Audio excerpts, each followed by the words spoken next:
나치 정권의 수장들이 강제 이송을 조직하고 살해 명령에 서명하는 동안 그들의 아내들은 옆에서 일상생활을 유지하는 일을 맡았습니다.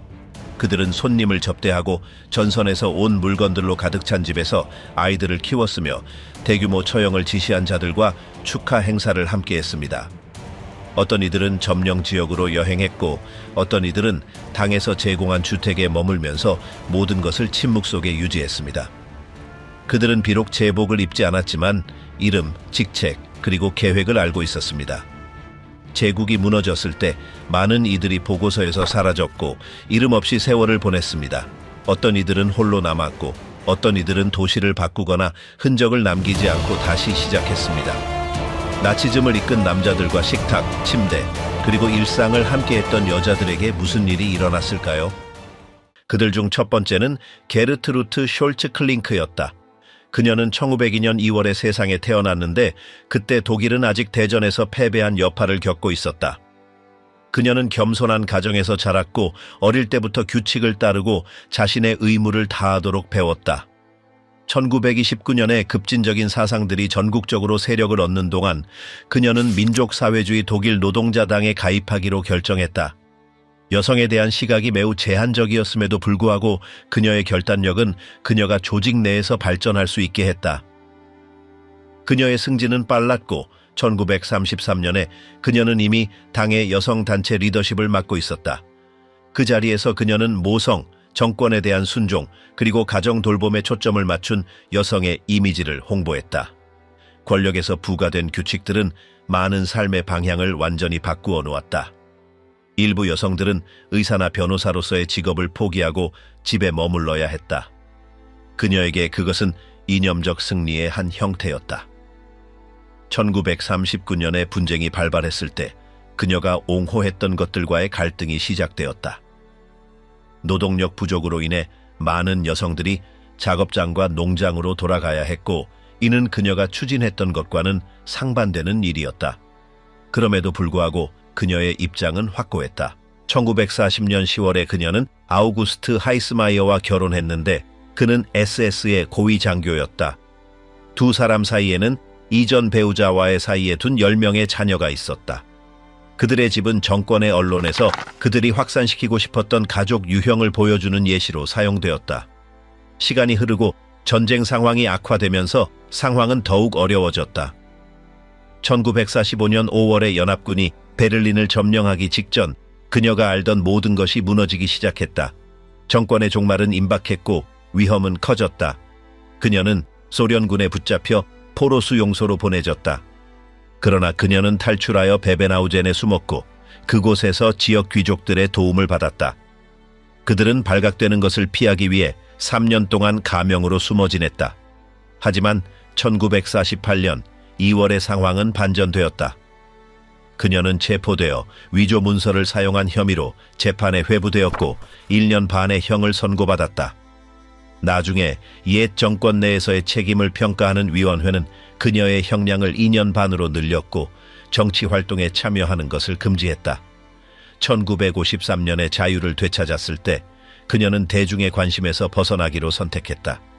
그녀는 베베나우젠에 머물며 다시 나타나는 것을 피했지만 그녀의 생각은 변하지 않았다. 1978년에 그녀는 정권에서 여성의 역할에 대한 자신의 견해를 담은 책을 출판하며 30년대부터 옹호했던 동일한 사상들을 재확인했다. 1980년대 동안 그녀는 그 시대 여성들의 역할을 설명하려는 몇몇 인터뷰를 했다. 1999년 3월 24일에 그녀는 사망했다. 그녀는 97세였다. 다른 여성 중 한 명은 헤드비히였습니다. 헤드비히 호스는 라우지츠 지역 노이키르히에서 1908년 3월 3일에 태어났습니다. 그녀는 아우슈비츠 강제 수용소 사령관이었던 루돌프 호스의 아내였습니다. 그녀는 오스트발트 리하르트 헨젤과 린나 플로렌딘 크렘츠의 딸이었습니다. 그녀에게는 화가로 활동한 게르하르트 프리츠라는 오빠와 여동생이 한 명 있었습니다. 그녀는 1929년 8월 17일에 루돌프 호스와 결혼했습니다. 그는 중운사 조직 로스바흐 그룹의 동료를 살해한 혐의로 거의 5년을 복역한 후 1년 전에 감옥에서 나왔습니다. 살인 및 상해에 대한 형벌은 10년이었지만 그는 1928년 7월에 사면되었습니다. 두 사람 모두 민족사회주의 청년운동과 연관된 급진적 집단인 아르타만 리그 소속이었으며 이 집단은 나중에 1934년에 당의 청년 조직에 합류했습니다. 그들이 결혼했을 때 헤드비히는 이미 첫 아들 클라우스를 임신 중이었고 클라우스는 포메라니아 잘렌틴의 새로 인수한 농장에서 태어났습니다. 부부는 5명의 자녀를 두었습니다. 1940년에 그들은 폴란드 장교 소유였던 집으로 이사했는데 그 집은 분쟁 시작 직전에 완공되었습니다. 그들은 3년 동안 그곳에서 아우슈비츠 제1 수용소 옆에서 살았습니다. 그 집 정원은 수용소 벽과 직접 연결되어 있었습니다. 위층에서는 소각장과 막사가 보였습니다. 루돌프는 나를 아우슈비츠의 여왕이라고 불러요. 헤드비히는 어느 날 베를린에서 그녀를 방문한 어머니 린나에게 말했습니다. 정원은 그녀에게 깊은 인상을 주었습니다. 헤드비히는 수용소에서 끌려온 폴란드 정원사들과 조경사들의 도움을 받아 정원에서 많은 노력을 기울였습니다. 화장된 시신의 재는 비료로 사용되었습니다.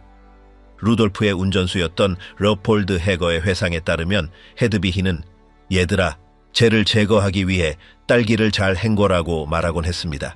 헤드비히가 그 정원에 쏟은 정성은 정권이 추진한 영토 점령 모델 내에서 그녀의 위치를 보여주었습니다. 그녀에게 그 땅은 농업을 기반으로 공간의 강제 점유를 정당화하는 이데올로기적 확장 계획의 일부였습니다. 그녀와 루돌프는 하인들이 여호와의 증인인 것을 선호했는데 그들을 순종적이고 신뢰할 수 있다고 여겼기 때문입니다. 그들은 주방, 재봉, 원예, 미용, 감시 또는 자녀 돌보기 업무의 시보에서 20명의 수감자를 사용했습니다. 심지어 아이들이 정원에서 밀고 다닐 수 있도록 나무 비행기를 만들기도 했습니다. 그들은 이웃 아이들이 올 때 수영장을 감시하기도 했습니다. 그들의 집에 배정된 수감자 중 한 명은 소피 스티펠이었는데 그녀는 루돌프를 마나임에서 어린 시절부터 알고 있었습니다. 그녀는 1942년 3월에 수용소 경사로에서 그를 알아보았고 그 이후로 그곳에서 요리사이자 보모로 일했습니다. 그녀는 619번 번호를 달고 있었습니다. 아우슈비츠에 사는 동안 헤드비히는 2명의 폴란드 재봉사를 고용하여 시신에서 가져온 옷을 수선했습니다. 또한 그녀는 수용소 내에 재봉 작업장을 설치하도록 명령하여 여성 수감자들이 SS 대원들의 아내들을 위한 옷을 만들게 했습니다. 루돌프는 그의 회고록에 그 집에서의 삶에 대해 썼습니다. 우리 가족은 아우슈비츠에서 행복했습니다. 제 아내와 아이들은 원하는 모든 것을 가졌습니다. 아이들은 조용히 놀았습니다. 제 아내는 정원을 가졌습니다. 죄수들은 그들에게 잘 대해주었고 존경심을 보였습니다. 저는 어떤 전 수감자도 우리 집에서 학대당했다고 말할 수 없다고 확신합니다. 제 아내는 우리와 교류하는 모든 죄수들을 돕고 싶어 했습니다. 1942년 4월부터 정원사로 일했던 스타니슬라프 두벨은 1947년 루돌프 재판에서 증언했습니다. 그는 힘러의 첫 수용소 방문 동안 힘러가 루돌프와 헤드비히에게 친절하게 인사하고 아이들을 안아주었으며 아이들은 그를 하인이 삼촌이라고 불렀다고 말했습니다. 그 사진들은 집벽에 큰 액자로 걸려 있었습니다. 손님을 받을 때 헤드비히는 식사를 준비하고 두벨에게 식료품을 구해달라고 요청했습니다. 그녀는 돈이나 배급권을 주지 않았습니다. 그는 모든 것을 불법적으로 구해야 했습니다. 그는 수용소 창고의 카포였던 아돌프 마체요프스키라는 친구를 통해 일을 해결했고 그 친구는 그를 셰베크라는 SS 담당자와 연결해 주었습니다. 두벨은 또한 헤드비히가 살해당한 여성들의 소지품에서 가져온 옷으로 여직원들의 속옷을 교체했다고 말했습니다. 그에 따르면 그녀는 폴란드인들을 경멸하며 그들은 지칠 때까지 일하기 위해 그곳에 있다고 말했습니다. 1942년 루돌프는 노라 마탈리아노 호디스라는 수감자와 관계를 시작했습니다. 그녀가 임신했을 때 그녀는 독방에 감금되었습니다. 학대 사건을 조사하던 SS 판사 콘라트 모르게는 루돌프가 임신 사실이 알려지지 않도록 그녀의 상태를 악화시키라는 명령을 내렸다고 믿었습니다. 풀려난 후 노라는 아기를 잃었습니다. 모르게는 그녀를 회복시키기 위해 미넨의 한 병원으로 데려갔고 1944년 10월에 그녀를 신문했습니다. 같은 해 그는 루돌프와 그녀를 대면시켰고 루돌프는 그러한 명령을 내린 것을 부인했습니다. 조사는 힘러에 의해 중단되었습니다. 수년 후 모르게는 프랑크푸르트 아우슈비츠 재판에서 그 혐의를 다시 제기했습니다. 정권이 붕괴되자 루돌프는 1945년 5월에 지하 네트워크의 도움을 받아 플랜스부르크로 도망쳤습니다. 헤드비히와 그녀의 자녀들은 상트 미헬리스돈의 한 설탕 공장에 숨겨졌습니다. 루돌프는 프란츠 랑이라는 가명을 사용하고 해군에 입대했습니다. 그는 영국으로 도피했던 젊은 유대인 한스 알렉산더가 이끄는 영국 그룹 덕분에 발견되었습니다. 그들은 헤드비히에게 아들 클라우스를 시베리아로 보낼 것이라고 위협했습니다. 그렇게 해서 그녀는 루돌프의 위치를 알려주었습니다.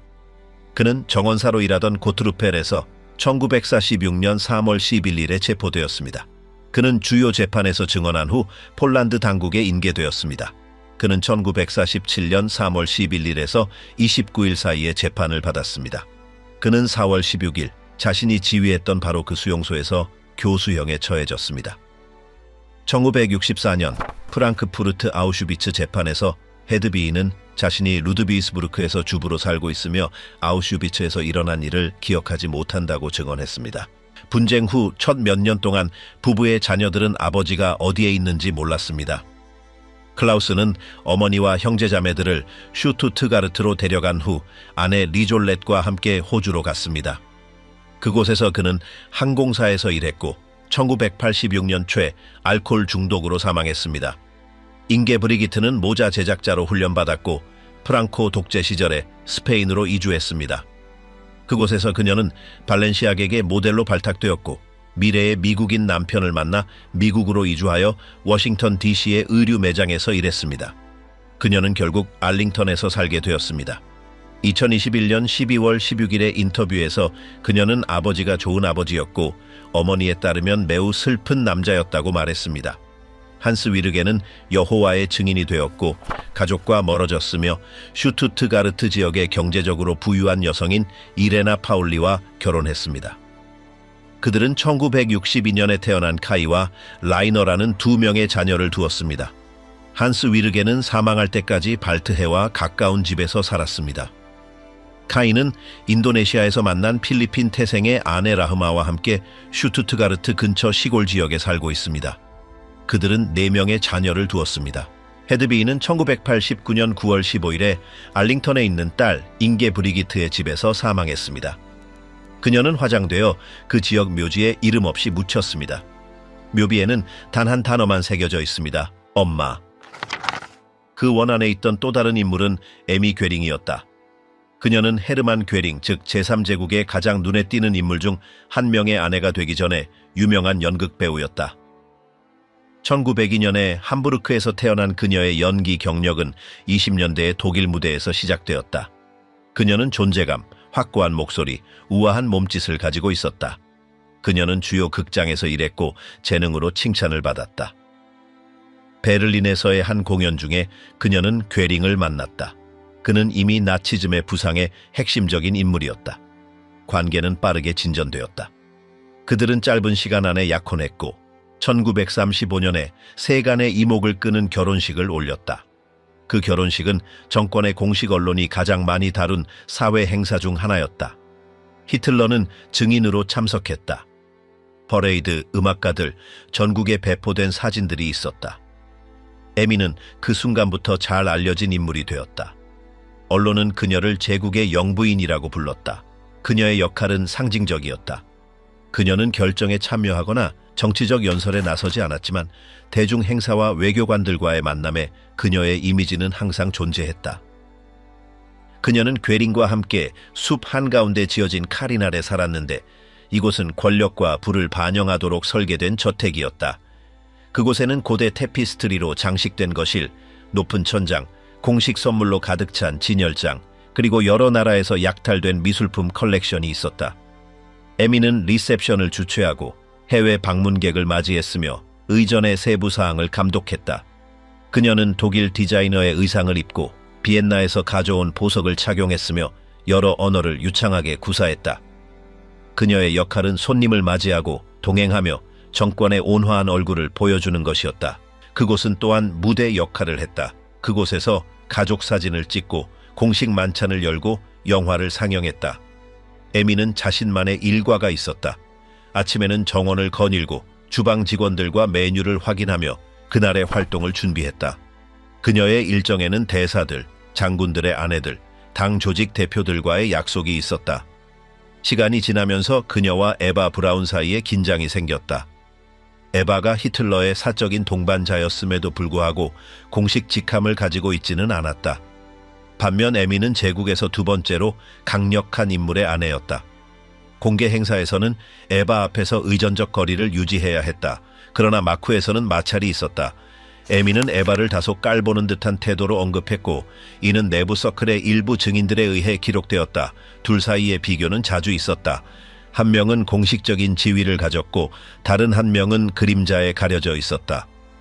그러한 긴장은 정권이 끝날 때까지 유지되었다. 전쟁 상황에도 불구하고 카린 아래서의 삶은 사치로 둘러싸여 있었다. 연회, 개인 콘서트, 연극 공연이 열렸다. 에미는 모든 세부 사항을 신경 썼다. 그녀는 조명, 좌석 배치, 음식의 질을 확인했다. 방문객들의 눈에는 그 환경이 질서와 풍요로움을 보여주었다. 외교 방문 중 그녀는 미소 지으며 정중하게 말했고 독일의 세련됨을 대표하는 이미지였다. 그녀는 괴린과의 사이에 딸을 두었고 카린 아래 벽 안에서 딸을 길렀다. 그 아이는 개인 교습을 받았고 정권의 문제와는 거리가 멀었다. 에미는 딸을 군사 문제에 노출시키는 것을 피했다. 그녀는 가정적인 일상을 유지하는 것을 선호했다. 그녀는 선물을 준비하고 책을 고르고 신선한 꽃으로 방을 장식했다. 당 보고서에는 효율성과 복종에 대해 언급했지만 집에서 에미는 안정적인 가족 이미지를 유지하는 데 집중했다. 정권의 마지막 몇 달 동안 패배가 명백해졌을 때 카리날은 비워졌다. 에미와 그녀의 딸은 지인들의 도움을 받아 저택을 떠났다. 공개적인 장면은 없었다. 그들은 최소한의 호의로 조용히 움직였다. 문서에 따르면 그들은 바이에른에 숨으려 했다. 그곳에서 연합군에 의해 발견되었다. 에미는 어린 딸과 함께 체포되었다. 그녀는 저항하지 않았다. 그녀는 소지품이 거의 없었다. 가방 하나, 사진 몇 장, 그리고 담요 한 장. 그녀는 수용소로 이송되어 몇 달 동안 머물렀다. 비나치화 과정에서 그녀의 이름은 목록에 올랐지만 공식 재판에 회부되지는 않았다. 그녀는 자신의 역할이 오로지 사회적인 것이었다고 진술했다. 그녀는 범죄에 대해 알지 못했고 군사 정보에 접근할 수 없었다고 주장했다. 그녀의 증언은 어머니이자 안주인으로서의 역할에 초점을 맞추었다. 당국은 그 진술을 받아들였고 그녀는 감시 아래 석방되었다. 50년대 에미는 지역 행사들에 다시 모습을 드러냈다. 그녀는 몇몇 인터뷰에서 자세히 언급하지 않고 과거의 삶에 대해 이야기했다. 그녀는 연극, 카린 아래서의 기억, 그리고 자신의 남편을 복잡한 인물로 언급했다. 그녀는 결코 뉘우치는 모습을 보이지 않았다. 그녀는 침착하게 말했고 어려운 질문을 피했으며 개인적인 측면에 집중했다. 그녀는 무대로 돌아가지 않고 상대적인 익명성 속에서 살았다. 세월이 흐르면서 그녀의 존재는 기록 사진과 간헐적인 언급으로 줄어들었다. 그녀가 한때 사용했던 물건들은 포장되어 보관되었다. 권력의 화려함을 상징했던 저택인 카리날은 연합군 수중에 떨어지기 전에 철거되었다. 오늘날 그 장소의 물질적 흔적은 남아있지 않다. 에미가 넓은 응접실에서 정장 차림으로 절제된 표정으로 건배하거나 방문객들에게 꽃을 건네는 사진들만이 남아있다. 그녀의 행보는 갑작스러운 단절이나 대중적 스캔들이 없었다. 그녀는 의전의 편안함 속에서 정권의 일부였고 정권과 함께 조용히 사라졌다. 그녀의 딸은 다른 이름을 사용하고 나라를 떠났다. 에미는 다시는 공식 석상에 나타나지 않았고 인터뷰도 받아들이지 않았다. 그녀는 1987년에 사망했다. 그 부인들 중 한 명은 마르가레테 브라운이었는데 그레틀로 알려진 그녀는 뮌헨에서 1915년에 세상에 나왔습니다. 그녀는 에바와 일제와 함께 세 브라운 자매 중 가장 어렸습니다. 중산층 가문으로 바이에른의 전통적인 풍습을 따르던 그녀의 가족은 바이에른 알프스의 산악지대인 루폴딩에 살았습니다. 그녀의 아버지는 프리드리히 브라운이었고 어머니는 재봉사로 일하던 프란치스카 크롬베르거였습니다. 히틀러가 사진작가 하인리히 호프만의 스튜디오에서 에바 브라운을 만났을 때 그레텔은 이미 그곳에서 조수로 일하고 있었습니다. 히틀러는 두 자매에게 뮌헨의 아파트를 마련해 주었고 시간이 지나면서 그들은 베르크호프와 오버잘츠베르크, 즉 정권 지도자의 휴양지가 있는 곳에 계절별로 머물렀습니다. 에바는 그의 동반자가 되었고 그레텔은 그 친분을 이용하여 온갖 편의를 누리며 살았습니다. 두 자매는 히틀러로부터 받은 혜택 덕분에 많은 시간을 함께 보냈는데 특히 그가 휴식을 취하곤 했던 베르크호프, 코에니스제 호수, 코에니스바흐 폭포 같은 곳에서 그러했습니다. 1944년 5월에 히틀러는 그레텔과 그의 조수 프리츠 다르헤스의 결혼을 주선하려고 했지만 다르헤스는 약혼하는 것보다 동부 전선으로 가는 것을 택했습니다. 결국 결혼은 다른 사람과 이루어졌습니다. 오버잘츠베르크에서 그레텔의 평판에 대한 확인되지 않은 소문들이 돌았습니다. 일부 이야기들은 그녀가 다르헤스의 아이를 임신했다고 시사했지만 이는 그녀의 딸이 태어난 날짜와 일치하지 않았는데 딸은 1년 후에 태어났습니다. 히틀러는 에바를 더 공개적으로 보여주기를 원했기 때문에 힘러를 이용하여 다른 조수, 즉 고위 SS 지도자인 헤르만 페겔라인에게 그 결혼이 정치적으로 유용하다는 것을 설득했습니다. 권력 상승과 많은 연인들로 유명했던 페겔라인은 동의했습니다. 그레텔과 페겔라인은 1944년 6월 3일에 잘츠부르크에서 결혼했습니다. 결혼식은 베르크호프에서 힘러와 마르틴 보르만이 증인으로 참석한 가운데 열렸고 그 행사에서 히틀러는 손님들 앞에서 에바 브라운을 공식적으로 선보였습니다. 제3제국이 무너지기 시작했을 때 에바 브라운은 히틀러와 함께 지하 대피소에 머물기 위해 베를린으로 여행했고 1945년 4월 23일에 베르히테스 가덴에 있던 그레텔에게 그녀의 서류들을 태워달라고 요청했습니다. 4월 29일에 그레텔의 남편 헤르만 페겔라인은 반역자로 기소된 후 힘러의 명령으로 처형되었습니다. 다음 날 이미 히틀러의 아내였던 에바는 그와 함께 생을 마감했습니다. 그레텔은 1945년 5월 5일에 딸을 낳았고 그녀를 에바 바바라 페겔라인이라고 불렀습니다. 그 딸은 1971년 4월 8일에 자살했습니다. 그레텔은 1954년 2월에 쿠르트 베를링호프라는 사업가와 두 번째 결혼을 했습니다. 그녀는 1987년 10월 10일에 슈타인 가덴에서 72세의 나이로 사망했습니다. 또 다른 인물은 마가렛 보덴이었습니다. 그녀는 독일 제국의 지배를 받던 시절 브롬베르크 근처 곤차르 제보에서 태어났습니다. 그녀는 지주 한스 보덴과 엘프리데 포프의 딸이었습니다. 그녀는 3명의 자매와 1명의 오빠와 함께 자랐습니다. 1909년에 브롬베르크에 있는 여학교에서 학업을 시작했고 대전 중에는 간호사로 훈련을 받아 그 분야에서 일했습니다. 그 후 독일 적십자사 산하병원에서 계속 일했습니다. 그녀의 첫 결혼은 짧았고 자녀가 없었습니다. 아버지의 도움으로 베를린으로 이주하여 자신의 개인 병원을 운영하기 시작했습니다. 1927년에 그녀는 한 강연에서 힘러를 들었습니다. 그들은 서신을 주고받기 시작했습니다.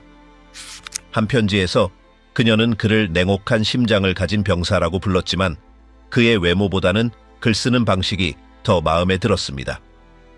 금발에 눈이 밝고 단정한 그녀는 그의 이상적인 여성상에 부합했습니다. 7년 연상이었지만 두 사람은 약초악이나 엄격한 습관과 같은 취향을 공유했습니다. 그녀의 편지에서 마르가레테는 동료들에 대해 불평했습니다. 1928년 6월의 한 편지에서는 하우스윌트 박사를 비판했습니다. 7월에 그들은 결혼했습니다. 그녀가 개신교도였고 나이가 많았으며 이혼녀였기 때문에 그는 가족에게 말하는 것을 어려워했습니다. 힘러 가문 사람들 중 아무도 결혼식에 참석하지 않았습니다. 증인은 그녀의 아버지와 오빠였습니다. 시간이 지나면서 그들은 그녀를 받아들였지만 친밀한 관계는 아니었습니다. 1929년 8월에 그들의 딸 구드룬이 태어났습니다. 또한 그들은 고아 게르하르트 폰 아헤를 입양했습니다. 그녀는 병원을 팔아 뮌헨 근처 발트루더링에 땅을 샀고 그곳에 조립식 주택을 지었습니다. 힘러가 거의 집에 없었기 때문에 그녀가 모든 것을 관리했으며 심지어 동물 사육에 실패한 시도까지도 그녀가 맡았습니다. 1933년 히틀러가 권력을 잡았을 때 그들은 뮌헨의 모엘슈트라세로 이사했습니다. 나중에 그들은 테겔른 호수 옆에 주택을 구입하여 주 거주지로 사용했습니다. 후에 그들은 베를린 달렘으로 이주했습니다. 힘러가 더 바빠질수록 그녀와의 연락은 줄어들었습니다.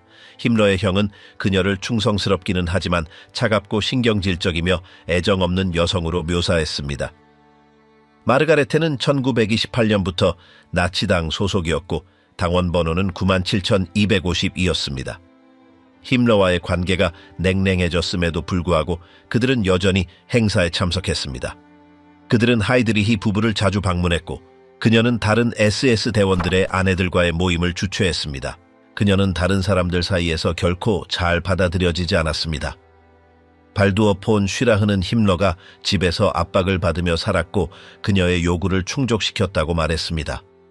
1938년 뉘른베르크 대회 기간 동안 그녀는 고위직 아내들과 마찰을 겪었습니다. 게르바르트에 따르면 그녀는 리나 하이드리히와 사이가 좋지 않았는데 몇 년 후 리나 하이드리히는 그녀를 엄격하고 전기 없으며 탁 트인 공간을 싫어하는 여성으로 묘사했습니다. 1936년에 힘러는 헤트비히 포트하스트를 비서로 고용했습니다.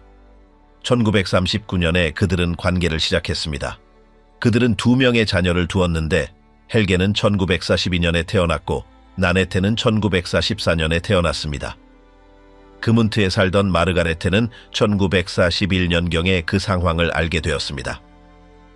그들은 이미 별거 중이었지만 그녀는 딸 때문에 관계를 계속하기로 선택했습니다. 전쟁 중에 그녀는 적십자 병원들을 운영했습니다. 1939년에 그녀는 점령 지역을 포함하여 베를린 브란덴부르크의 센터들을 책임지는 사람으로 임명되었습니다.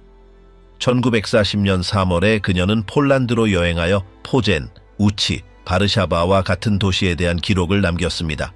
그녀는 더러움, 무질서, 그리고 유대인과 폴란드인에 대한 경멸을 언급했습니다.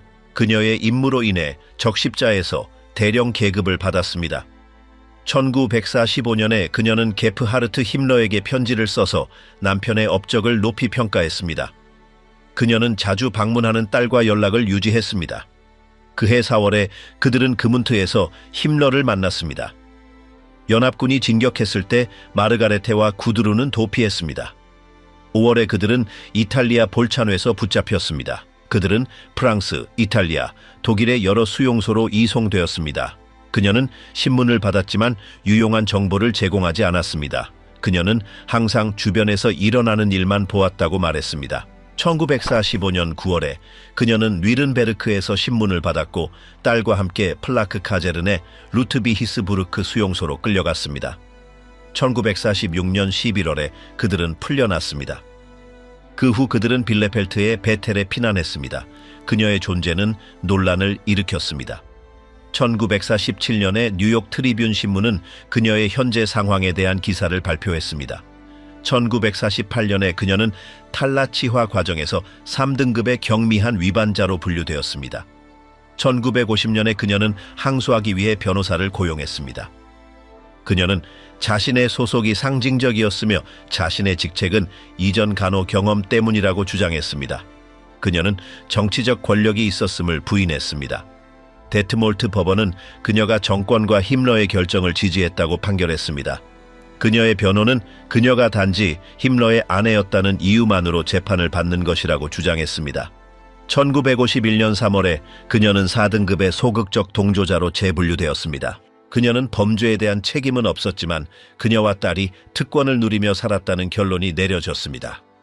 그 때문에 바이에른의 총리 한스 에하르트는 영국 점령 지역에서 사건을 재검토할 것을 요청했습니다. 초점은 그문트의 재산이었습니다. 1953년 1월 15일에 마르가레테가 정권으로부터 혜택을 받았다는 판결이 내려졌습니다. 그녀는 활동적이거나 특혜를 받은 사람들에게 할당되는 2등급으로 분류되었습니다. 그녀에게는 30일간의 강제노동, 투표권 박탈, 그리고 연금 상실이 부과되었습니다. 1952년에 구드루는 베텔을 떠났습니다. 1955년에 마르가레테는 헤이펜으로 이사하여 여동생 리디아와 게르하르트와 함께 살았습니다. 그 후 그녀는 뮌헨으로 돌아와 항상 아버지를 옹호했던 딸과 함께 살았습니다. 페터 론게리히는 그녀가 아마도 정권에 숨겨진 세부 사항을 몰랐을 것이지만 그녀의 진술은 이념적 확고함을 보여주었다고 썼습니다. 위르겐 마트스는 그녀를 나치 이념과 반유대주의적 태도를 가진 여성으로 묘사했습니다. 그녀는 범죄에 직접적으로 연루되지는 않았지만 시스템의 혜택을 받았습니다. 말년에 그녀는 어떠한 대중 노출도 피했습니다. 뮌헨에서 구두룬과 함께 조용히 살았습니다. 1967년에 74세의 나이로 사망했습니다. 그녀의 죽음은 언급 없이 지나갔습니다. 그녀의 삶은 이야기를 함께한 남자의 이름에 묶이게 되었습니다. 처음부터 나치 권력의 핵심부에 가까이 지낸 인물은 리나 하이드리히였다. 리나는 발트해 연안의 부유한 가정에서 태어났다. 어릴 적부터 그녀는 자신의 출신에 자부심을 가졌고 일찍이 민족주의 사상에 감탄을 표했다. 그녀는 라인하르트 하이드리히가 징계 문제로 해군 장교에서 물러났을 때 그를 만났다. 그들은 1931년에 결혼했다. 리나는 그가 나치당에 입당하도록 독려했고 그를 SS에 가깝게 만든 사람이었다. 그때부터 그녀는 완전한 신념으로 그의 경력을 함께했다. 그들은 체코슬로바키아 점령 후 정권에 의해 몰수된 프라하의 빌레에 정착하기 전까지 여러 도시에서 살았다. 리나는 명확한 규칙으로 가정을 돌보았다. 잘 교육받은 아이들 감시 아래 있는 가사 도우미, 그리고 모든 것이 통제되어야 하는 사교 일정, 실수는 용납되지 않았다. 그녀는 집이 남편이 당에서 대표하는 계층을 반영하기를 원했다. 그녀를 아는 사람들은 그녀의 건조한 성격, 단호한 어조, 그리고 서두르지 않는 걸음걸이에 대해 이야기했다. 그녀는 하이드리히가 하는 일에 전적인 신뢰를 가졌다. 그녀는 출장, 직책, 임무에 대해 의문을 제기하지 않았다. 결코 설명을 요구하지 않았다. 그가 국가에 봉사하고 있으며 그의 가족이 그에 걸맞은 수준을 유지해야 한다는 것을 아는 것만으로 충분했다. 그녀는 회의를 조직하고 방문객을 맞이했으며 편지에 답했다. 그녀는 가정 환경의 모든 세부 사항을 정치적 권위의 연장선으로 보살폈다. 그녀의 아이들은 부드럽게 다루어지지 않고 엄격하게 요구되었다. 하이드리히가 1942년 프라하에서 공격당했을 때 리나는 몇 마디 말로 통보받았다. 그녀는 그가 아직 의식이 있을 때 병문안을 갔다. 그녀는 울지 않았다. 그녀는 말없이 그의 곁에 머물렀다. 그가 죽었을 때 리나는 순교자의 아내로 대우받았다. 정권은 그녀를 장례식 전면에 내세웠고 퍼레이드에 그녀를 보여주었으며 헌신의 상징으로 제시했다. 그녀는 망설임 없이 그 역할을 받아들였다. 얼마 후 그녀는 독일에 돌아와 당에서 제공한 재산에 정착했다. 그녀는 소외되지 않았다. 오히려 그녀는 연금을 유지받았고 큰 제약 없이 아이들과 함께 살 수 있었다. 전후 초기 몇 년 동안 그녀는 공개적으로 말하는 것을 피했다. 하지만 그 후 수십 년 동안 그녀는 인터뷰를 하고 회고록을 썼으며 남편의 명예를 회복하는 데 전념했다. 그녀는 그가 단지 자신의 의무를 다했을 뿐이라고 반복했다.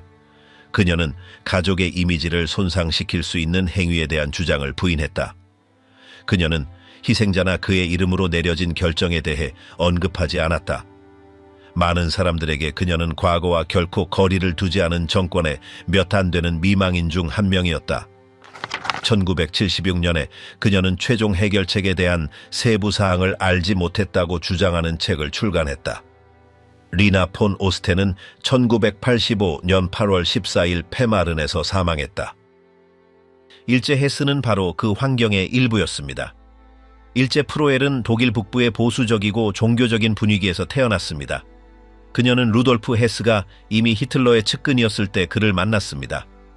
그들은 1927년에 결혼했습니다. 처음부터 일제는 자신의 삶이 정치로 얼룩질 것임을 알았습니다. 그녀는 저항 없이 그 역할을 받아들였습니다. 그녀는 대중의 시선 밖에 머물렀지만 남편과 정권에 대한 절대적인 충성을 유지했습니다. 그들은 뮌헨에 살았고 나중에 더 한적한 집으로 이사했습니다. 일제는 공식 행사에 참여하거나 주목받으려 하지 않았습니다. 그녀는 내성적이었고 가사에 헌신했으며 아들 볼프 리디거에게 집중했습니다. 그녀는 한 발짝 물러나 있기를 선호했습니다. 하지만 그녀의 서신은 그녀가 당의 핵심 사상을 공유했음을 보여줍니다. 그녀는 순수성, 운명, 희생에 대해 단호하고 확신에 찬 어조로 이야기했습니다. 루돌프 헤스가 1941년 5월에 홀로 스코틀랜드로 비행한 밤, 일제는 사전 통보를 받지 못했습니다. 그녀는 다른 당원들을 통해 알게 되었습니다. 그녀는 항의하지 않았습니다. 그녀는 그가 그런 결정을 내렸다면 분명한 이유가 있을 것이라고 말했습니다. 공식적으로는 그 문제에 대해 말하지 않았습니다. 개인적으로는 그를 신뢰한다고 썼습니다. 모든 것이 시간이 지나면 밝혀질 것이라고 믿었습니다. 그녀는 결코 거부감이나 의심을 표현하지 않았습니다. 정권이 무너진 후 일제는 연합군 당국에 체포되었습니다. 그녀는 신문을 받았고 한동안 구금되었습니다. 그녀는 자신의 관계나 신념을 부인하지 않았습니다. 1952년에 그녀는 영국 뉘른베르크 슈판다우라는 제목의 책을 출판했습니다. 독일 민족주의와 가까운 출판사인 드루펠 페를라크에서 편집한 편지 속 운명이었습니다.